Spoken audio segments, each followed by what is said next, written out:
দুর্ভাগ্য ভাইরা, দুনিয়ার অনেক মানুষ গতানুগতিক চলে, কিছুই চিন্তা করে না, গরু ছাগলের মতোই চলে। আর যারা একটু চিন্তা করে তারা পরকে নিয়ে চিন্তা করে, নিজেকে নিয়ে ভাবে না। তো ভাইরা, এক সময় যখন আমরা কবরে চলে যাব, ফেরেশতারা এসে আমাদেরকে কে রফাদাইন করতো, কে মিলাদ পড়তো, কে কোথায় গেল, কে আর বউ পর্দা করতো না, কেন করতো না, এইগুলোই তো আমাকে জিজ্ঞেস করবে, ঠিক না?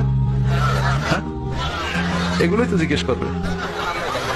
তো ভাইরা, বড় কষ্ট লাগে আপনাদের বলি, দুনিয়ার অধিকাংশ মানুষ গতানুগতিক চলে, ভেড়ার মতো চলে। সকালে ওঠে, রাত্রে ঘুমায়, খায়, দায়, বাজার করে, কেন বেঁচে আছে তাও বোঝে না, কেন মরে গেল তাও বোঝে না। গরুর বাচ্চা জন্মায়, জোয়াল কাঁদে নাই, কষাই জবই করে, শেষ। ওর খিদে লাগে, খায়, পায়খানা চাপে, হাগে, কিন্তু ওর জীবন কি বোঝে না। আমরা মানুষের বাচ্চারা অনেক